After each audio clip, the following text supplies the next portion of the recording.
In the late 1980s, Manhattan's Lower East Side was known as an easy place to score drugs and sex. Prostitutes worked right in the open, turning $20 tricks for quick drug money along certain streets known as strolls. A stroll is where prostitutes ply their trade, where they're known to congregate, and the Johns can find them and do their business or get picked up. But one of those Johns was after more than cheap sex. He was out for blood. Tragedy happens in lives.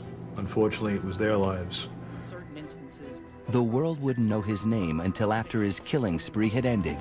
Now, in a rare prison interview, serial killer Joel Rifkin talks about his sickening crimes down to the smallest detail. I remember while I was strangling in the truck, she had boots on. She was kicking the driver's side door, carrying this whole thing.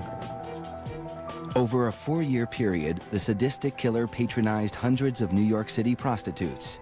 He strangled 17 of them with his bare hands. Why those 17 beats me. He discarded their bodies in remote areas or dumped them into local rivers. Some he dismembered. Cutting up a body, yeah, it's grotesque and repugnant to most people, but it's at a level less than the actual killing. No one knew about his cold-blooded killing spree. Not the police, not the press, not the public, not even the prostitutes themselves. People in that environment almost go virtually unreported and slip through the cracks. 22-year-old Tiffany Bresciani was his last victim. She was just very happy and beautiful and loved people. Tiffany had moved from Louisiana to New York to become an actress or a dancer. But instead of finding Broadway's bright lights, the city's dark side got her first. To support a drug addiction, she turned to prostitution. I still have that heartache, you know, it never goes away. There's that empty feeling sometimes, you know, without her. In spite of her troubles, Tiffany remained in close touch with her mother. But in June of 1993, she stopped calling home. She'd call about 3 times a week, you know. We really kept in touch that week that it happened. I said, did she call yet? And I had the most awful feeling. What happened to Tiffany might never have been discovered if not for Trooper Sean Ruane of the New York State Police Department. Early in the morning of June 28th, Ruane was patrolling Long Island's Southern State Parkway when a pickup truck caught his attention. I observed a tan Mazda pickup truck with no license plate on the back. We decided to pull the vehicle over. Instead, the driver took off. We're in pursuit of a vehicle, failure to comply. It's not high speed or anything, it's just failure to comply.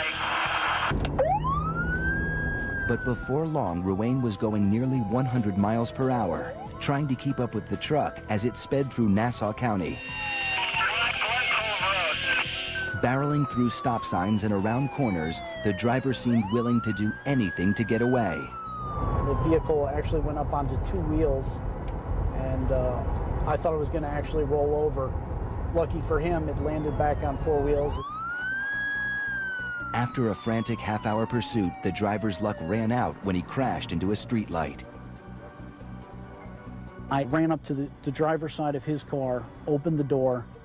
He happened to be sitting in the driver's seat with his hands up like this, basically giving up.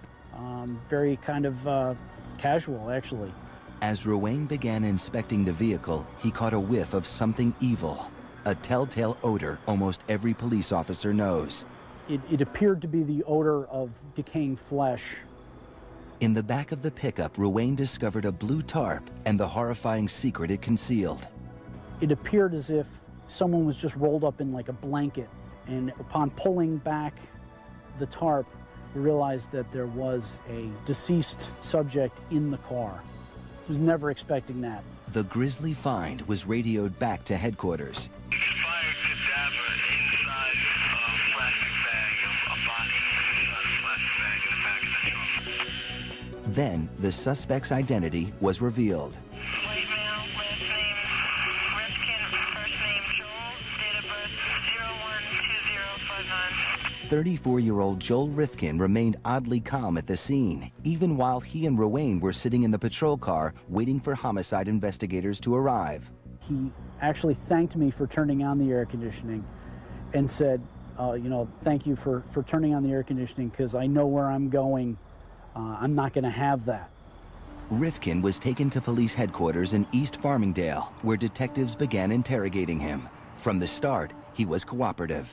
He admitted that he patronized prostitutes quite a bit, and that the body in his trunk was a prostitute, in fact, that he had patronized and had strangled while having sex with her. The victim was Tiffany Bresciani.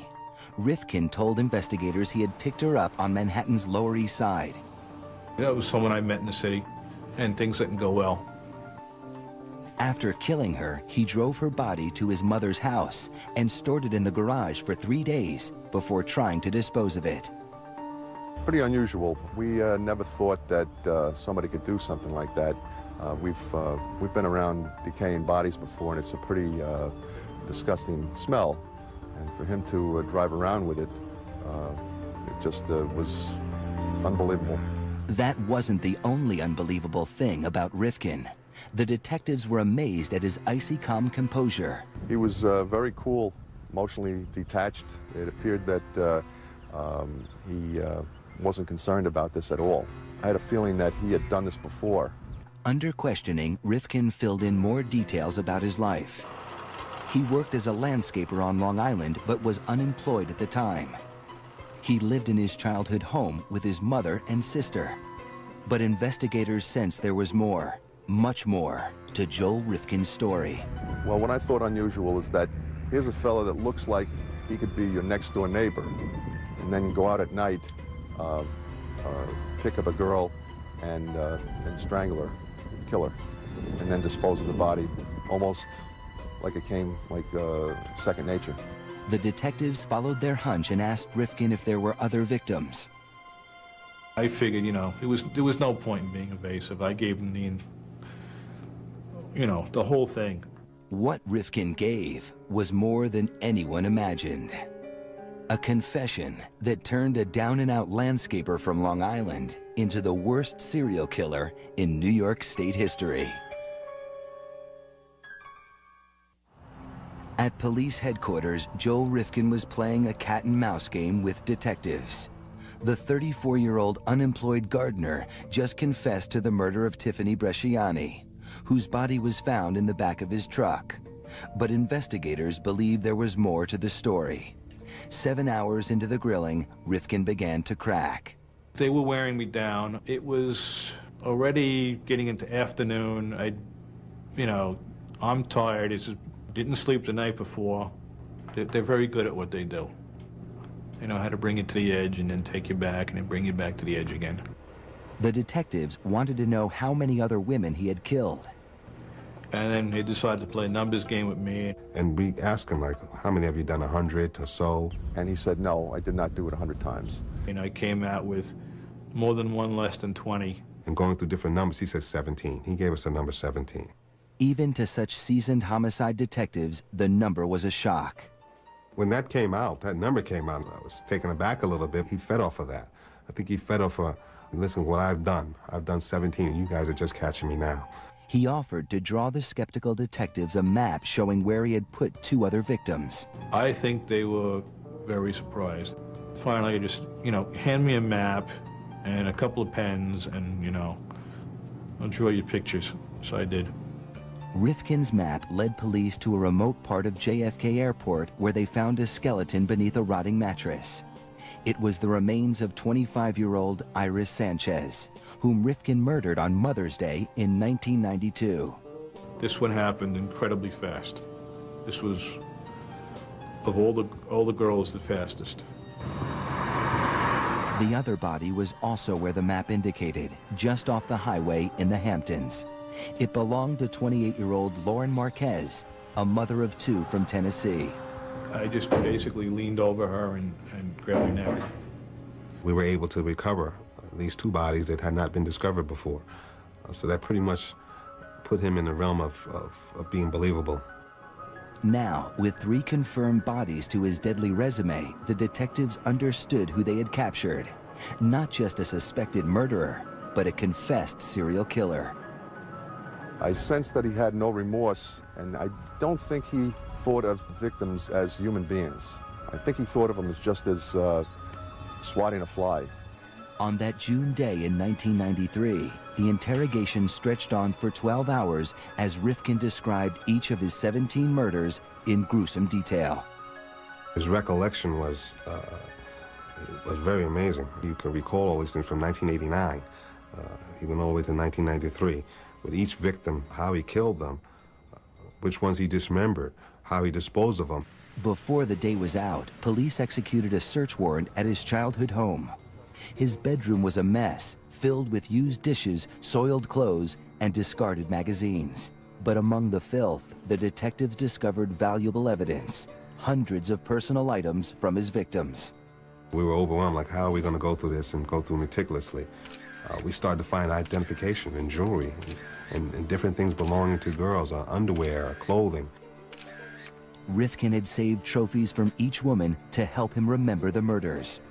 As the numbers started to increase, an ID would, okay, that has a photo, I know who that girl was, or a piece of jewelry, okay, I know that it's from that girl.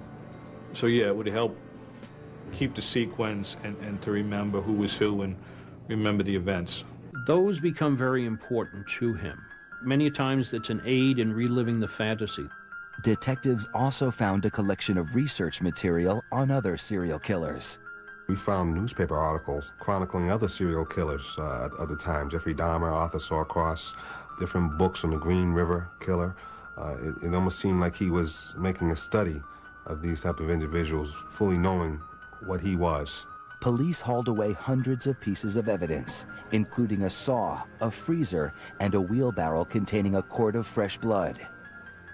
To help unravel this awful mystery, they turned to his mother and sister, whom Rifkin lived with during his 4-year killing spree. I was incredulous that she didn't know, that nobody could know that these things were going on underneath their roof. But how well do we really know the people that we live with? As police confirmed each one of his 17 victims, a fuller picture began to emerge. Joel Rifkin wasn't just the most prolific serial killer in New York's history. He was one of the worst of all time, eclipsing such infamous killers as David Berkowitz, the son of Sam, Richard Ramirez, the Night Stalker, and Albert DeSalvo, the Boston Strangler. As soon as the news got out, this case took a life of its own. After a life spent hiding in the shadows, suddenly the whole world knew who Joel Rifkin was. Why did you do it? Mr. Rifkin, are you responsible for 17 murders?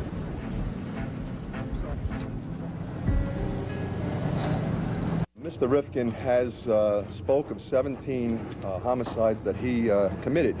On June 30th, 1993, New York State Police called a press conference to announce the arrest of serial killer Joel Rifkin. His operation consisted of picking up the woman, having sex with them, killing them, and disposing of them. One question above all seemed most important. Do you have a possible motive at this point? No, we don't.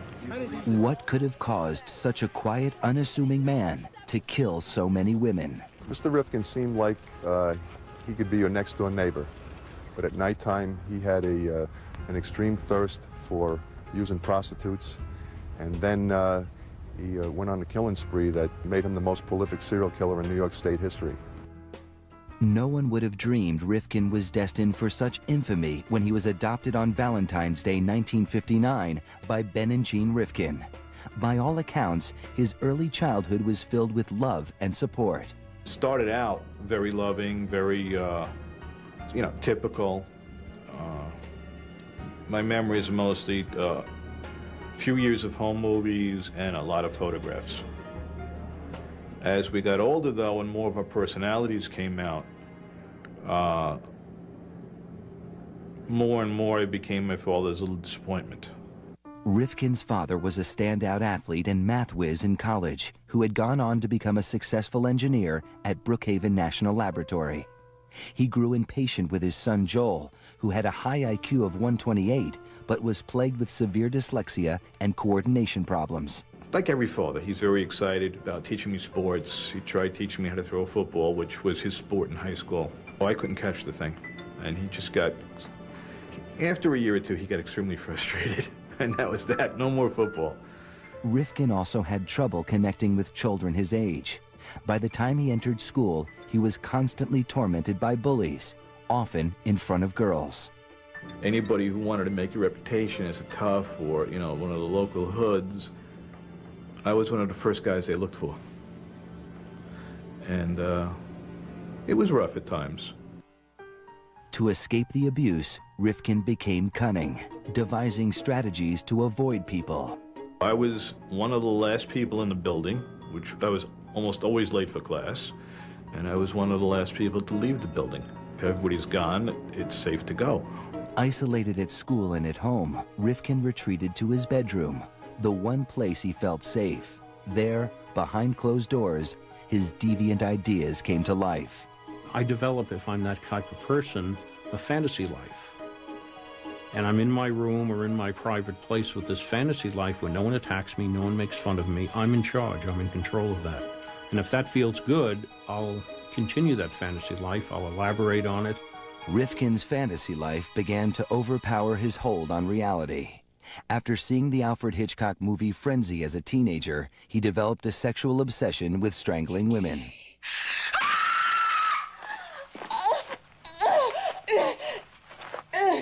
I remember seeing Hitchcock's Frenzy, which I later had a videotape of. It used to always get my attention. That built into fantasy life. Rifkin graduated from high school in 1977. He stayed at home taking a class at the local community college. 1 year later, he enrolled at the State University of New York at Brockport, 200 miles away. Before leaving for his first semester, Rifkin decided that he might fit in better if he lost his virginity. I figured, well, I should have at least some experience.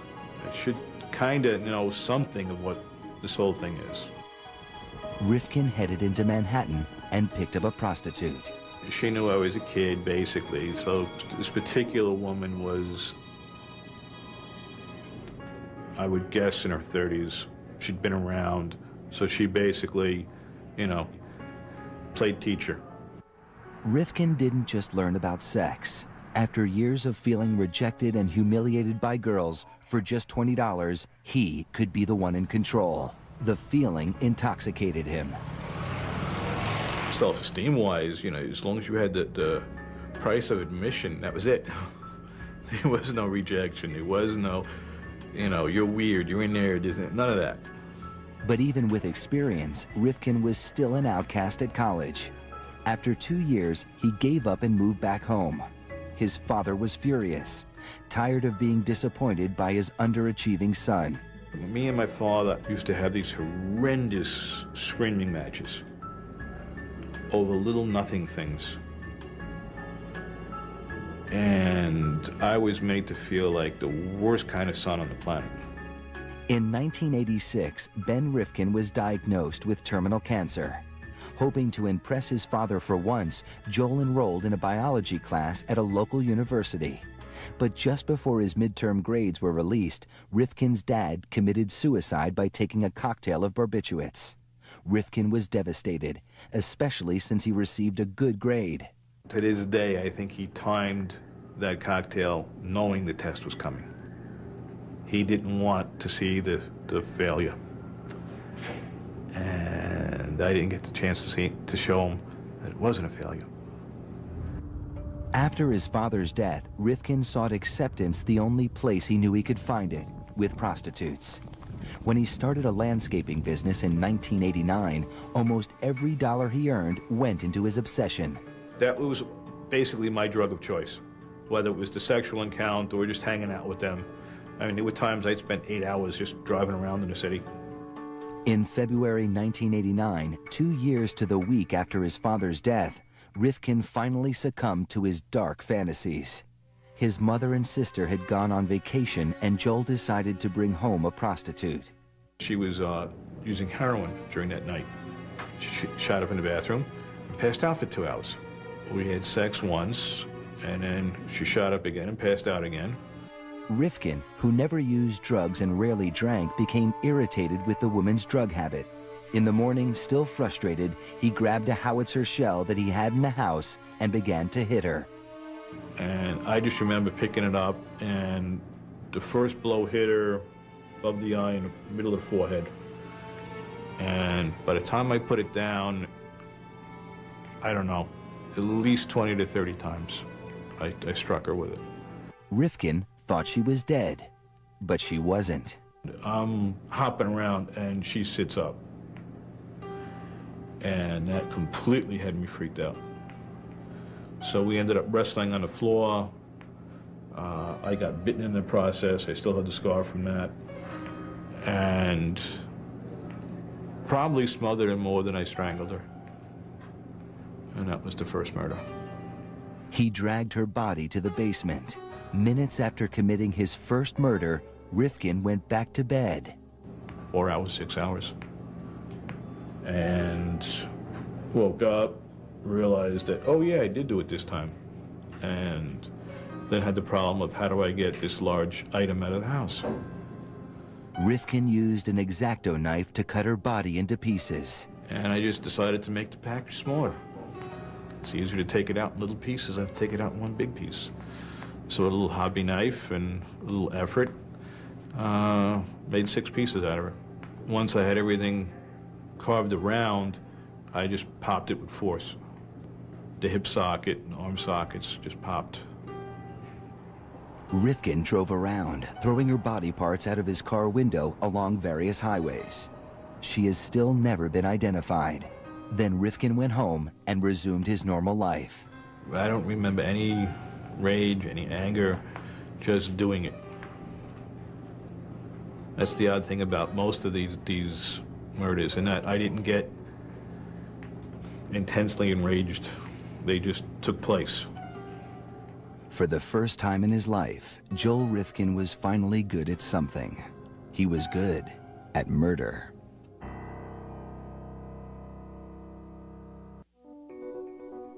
After the first murder, Joel Rifkin was terrified of getting caught. Whoa, I can't believe I did this, and it was driving down the block, I'm counting the cars. Yeah, that car belongs there, that car belongs there, you know, looking for the odd car.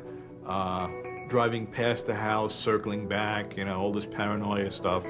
But he kept his dark secret to himself and returned to his regular routine of living at home, mowing lawns, and seeing prostitutes. He vowed never to kill again. I really, throughout that whole time before the next one happened, was, okay, that's not going to happen again. We're done with that. That was just, you know, had a bad day. But he couldn't stop thinking about the murder, especially during sex. For 1.5 years, he was able to hold off the urge.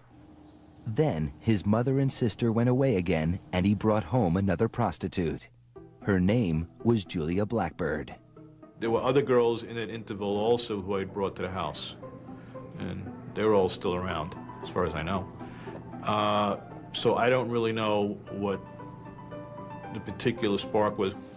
They spent the night at his home, then early the next morning drove to an ATM to get money. But Rifkin's checking account was empty, so they headed back home. I needed to wait for the bank to open so they could manually check my balance. So we went back to the house, and we had to kill about 1.5 hours. Yeah, good choice of words. This time, Rifkin used a table leg. I hit her, knocked her out in one blow, and then strangled her for about 20 minutes, which I was basically strangling her corpse after a while. Rifkin thought about having sex with her dead body, something he had read about while researching serial killers. The thought occurred to me because I had heard of it, and then I shook off the thought and said, no. Now I'm making this dividing line in my head. All right, I just killed somebody, but no, I won't do this next thing. I won't, you know, which is, I don't know, it's odd, but the whole thing is odd. Everyone likes to feel that they're a little bit above the lower portions of society. So I'm not as low as a necrophiliac, I'm just a serial killer. Rifkin dismembered her body in the basement. This time he sealed the pieces in cement and dumped them in the water. They went into various channels and rivers along New York City. To the best of my knowledge, they haven't found anything. The second victim also hasn't been located. He kept some jewelry, costume jewelry from this victim. Now, a killer for the second time, Rifkin became emboldened. Just 4 months later, he struck again. The third victim, which we know as Barbara Jacobs, a white female about 32 years old, he picked up Barbara at 12th Street and 2nd Avenue in New York City. Like the others, he killed Barbara at his home in East Meadow. We had sex in the guest bedroom, and she went to sleep, and I was up and roaming the house. Debated with myself if I really wanted to hurt her or kill her, and eventually that impulse was too strong, and I picked something heavy up again, hit her on the side of the head, and strangled her on the floor. Rifkin kept her body in the basement for 2 days. The body had just begun to change. It looked like it was bloating, so I became afraid to cut it. So I found a mattress box, or some kind of narrow, long box, rectangle. So I slid her into that and dropped it in the Hudson River. Her body was found shortly afterwards, but never identified, remaining a Jane Doe until after his arrest. Rifkin didn't care. They were objects. You know, I didn't think of them as having anything else but drug habits and, you know, sex for money. In my mind, they never had families, never had anything. These killers, over and over again, have an abnormal need for power and control. We all like a certain level of power and control, but they have an abnormal need for it. Why? Because it was taken away in their earlier years. So now they're going to react, and now they're going to try to overcompensate for that. Self-employed, with no friends or social life, Rifkin was able to carry on with impunity. His family left him alone and didn't ask questions. Mom was like, hey, as long as he's not moping, as long as he's out doing something. His family pretty much were resigned to the fact that the type of person he was, a loner, kept to himself a lot up in his room. He would be out roaming at all hours of the night. That was a normal course for him, as far as the family was concerned. A few of the women actually escaped his death grip, unaware of his fatal intentions.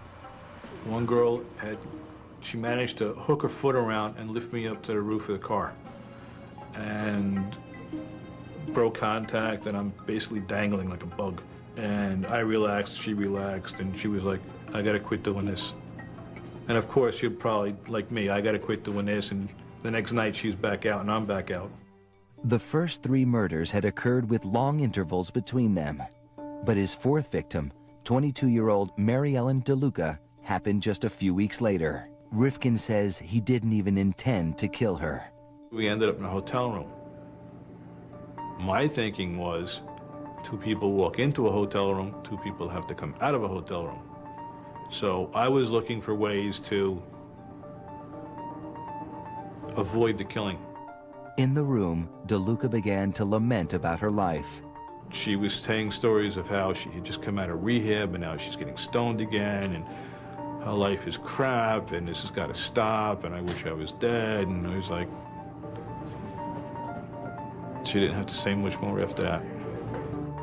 Rifkin grabbed her throat. So we didn't even have any sex. Nice, the heck with it. Never even started the sex act, just strangled her. Now he had a problem. He had to get DeLuca's body out of the motel without anyone seeing. Pulled the curtains down, do not disturb on the door, and I went shopping for a trunk like a kid takes to summer camp. He got the idea to use a trunk from the same Alfred Hitchcock movie that gave him his first sadistic fantasy. That idea I lifted from Frenzy. The idea worked. Her body, partially decomposed body, was found on October 1st, 1991, adjacent to a rest area in Route 32 in upstate town of Cornwall, New York. Rifkin was not only killing more frequently, he was getting better at it. But he wouldn't get away with it forever. As the body count grew, Joel Rifkin began taking bigger chances. He murdered his 5th victim, 21-year-old Yun Lee, in his truck near the Williamsburg Bridge. I just grabbed her by the neck and didn't let go. It was broad daylight. Rifkin propped Yun Lee's body up in the passenger seat and took the expressway back to Long Island. I had to get gas. So I pulled into the self-service gas station there with body on the front seat. He drove to a work lot where he stored gardening equipment and put her body in the same steamer trunk he had used to hide his previous victim. Then, Rifkin returned to the city and dumped the trunk in the Harlem River. Her partially decomposed body was found in the body of water off Randall's Island in New York City. Just days later, he killed again. Victim number 6's body has never been recovered. He strangled this female who had sandy-colored hair. He placed her in the metal drum, and he placed this drum in the Harlem River. While disposing of this still unidentified victim, Rifkin was nearly caught by 2 police officers. I roll the barrel off, splash, turn around, and there's a flashlight. And it's 2 of New York City's finest. What are you doing? He told the officers he'd been scavenging for car parts. The cops let him go. That was the type of thing, yeah. Rifkin went on to kill 11 more women. His murders didn't stand out in a city that was averaging 2,000 homicides a year. The multitude of cases and homicide cases and victims that in New York City, a jurisdiction like New York City gets, this is just an unfortunate thing sometimes. By the end of 1991, his 3rd year of killing, Rifkin had murdered 7 women. In the next year alone, 1992, he killed 8 more. I'm not even thinking about it anymore. Some of these other girls, it just didn't take anything. Very almost automatic. All of his victims were strangled. Joe Rifkin is a true sexual sadist. That thrill that he gets, it gets intermingled in sex. But again, keep in mind that tremendous feeling of power and control he would have strangling a defenseless prostitute. By discarding the bodies over a wide area, Rifkin kept police from connecting the murders. Nobody Rifkin knew suspected anything either. If you met Joel on the street, you would think that he was an unassuming guy. I don't think you'd take a second glance at him. Then, in late June 1993, Rifkin picked up his last victim, Tiffany Bresciani, while driving his mother's Toyota. He strangled her in the back seat and drove home. She's naked. I threw some car mats on her. I remember passing a tour bus, deciding it's not a good road. And I remember pulling off, drove to Kmart. Rifkin bought a blue tarp to wrap up Tiffany's body. Now it's around 9 o'clock in the morning. Drive home. Mom has some shopping errands to run. And it's her car. So Mom drives off with basically a very odd-shaped package in her trunk. And Mom never used the trunk that morning. After his mother returned, Rifkin moved Tiffany's body to the garage, where he left it for 3 days. Very hot days, and now it's nice and ripe. Early in the morning of June 28th, Rifkin drove off to dispose of Tiffany's body. But his truck's license plate wasn't properly attached. I heard it fall, and I'm a sloppy mechanic. There's tools everywhere. So I thought I had left a wrench or a socket someplace, and it bounced off. Soon after, Rifkin saw flashing lights in his mirror. Knowing the police would smell the stench from Tiffany's body, he decided to make a break for it and drive into the ocean. I was looking for literally a place to crash. I figured sink the truck, swim, hide under the pier for a while. I don't know what I was thinking. Instead, Rifkin crashed into a light pole after a 30-minute chase. He offered no resistance as Trooper Sean Ruane took him into custody. He asked me, he's like, why were you stopping me anyway? At which point in time I advised him that the reason why we stopped him was because there were no license plates on the vehicle. At which point in time he responded, you know, it's always a 25-cent part. Joel Rifkin's killing spree was finally over. The world was shocked when it learned of his crimes. After being invisible for so long, Rifkin was now in the spotlight. His trial loomed ahead. Soon, he would have to face the families of the women he murdered. My daughter didn't, she didn't deserve to die like that.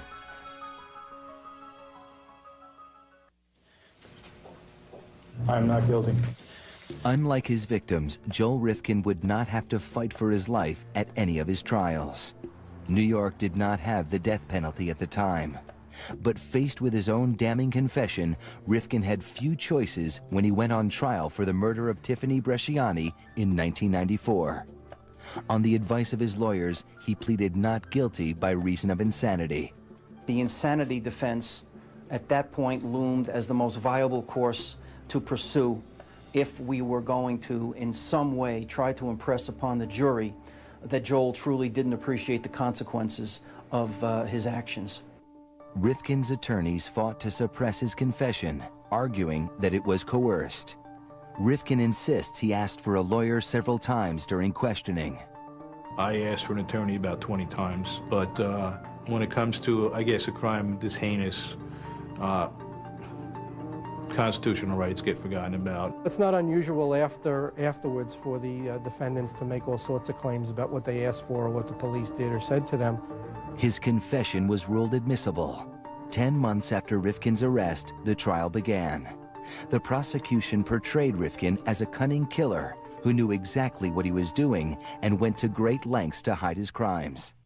He was bright enough to be able to pick the type of victims that would not be noticed missing right away, to do it, to kill these people in areas that would provide him with seclusion, and dispose of the bodies in such a way that law enforcement wouldn't be able to put one together with another.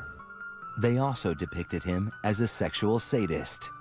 He got sexual pleasure not only in killing these young women, but in keeping items from them, their identification cards, items of their clothing, some jewelry, and reliving that pleasurable experience of killing them in the secrecy of his room by holding and looking at all these items that he had stolen from them. As terrible as it is, what more power do you have over someone than life and death when you're strangling them? The defense argued that Rifkin was a paranoid schizophrenic, legally insane, and incapable of comprehending the consequences of his actions. We were claiming that he was laboring under such a pernicious disease that he really wasn't appreciative of what he was doing. Tiffany Bresciani's mother testified at the trial. I knew I had to take a stand not only for my daughter, but for all women in the world. The mothers of 2 other victims were constant fixtures at the courthouse, demanding justice. They wouldn't let me do it, I'll kill him myself. Rifkin's mother was there as well, standing by her adopted son in spite of his gruesome crimes. I didn't know what unconditional love was until my arrest. In the courtroom, Rifkin appeared disinterested, falling asleep several times during the trial. After 2 weeks, both sides made their closing arguments. The dead, even though disposed of, were dates to Joel Rifkin. His mind never drew the connection between what was real, what was fantasy, what was life, what was death. He knew when he killed Tiffany Bresciani that he was a serial killer. He knew it. He was studying it, he was reading about it. He had articles on Jeffrey Dahmer and Arthur Shawcross and others in his room. And he was doing it to satisfy his own sexual perversions. The case went to the jury. 2 hours later, the verdict was in. As to count 1, murder in the 2nd degree, what is your verdict? Guilty. At sentencing, the judge gave Rifkin the maximum. You have been found to have knowingly committed the most heinous act one can commit against a fellow human being, the taking of a life. You, Joel Rifkin, are hereby sentenced to an indeterminate term of imprisonment with a minimum of 25 years and a maximum of your natural lifetime. I don't hate him. I don't hate anybody.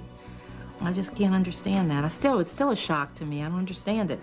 Over the next 2 years, he entered guilty pleas to 8 more murders. In 1996, when he was sentenced for the murder of Iris Sanchez, Rifkin offered his first apology. What I have done can never be forgiven, but I ask you to believe me when I tell you that I will never understand the part of me that caused me to do these terrible things to your children. Not only will I go to my death reliving these horrors, but I will go there never knowing why I did them at all. You all think that I am nothing but a monster, and you are right. Part of me must be. The judge was unmoved. Mr. Rifkin, in case there is such a thing as reincarnation, I want to be sure that you spend your second life in prison also. In all, Joel Rifkin was sentenced to more than 200 years in prison. Today, he has nothing but time to contemplate his crimes. I really didn't get a firmer grasp of what I did until around 9/11, when people were putting posters up looking for loved ones, and that made me realize, yes, there are families and what the families went through, and it changed perspective on a lot of it. Because many serial killers were abused as children, psychiatrists looked there for the source of Rifkin's violent impulses. But with such a normal childhood, Rifkin himself says he doesn't know why he turned into such a monster. They're looking for the cigarette burns, they're looking for the broken bones, and it's just not there. And that's one of the big mysteries for them and me. I'm not 100% evil, and I'm not 100%, not. It's a mix, unfortunately.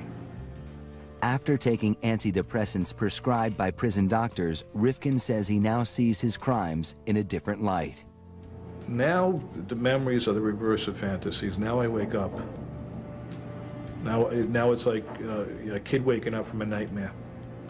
They come and I wake up and get something to read to distract myself. But Rifkin also says he can't guarantee, if he had the chance, that he wouldn't kill again. The honest answer is I don't know. I don't know if I was released if I'd ever kill again. I might.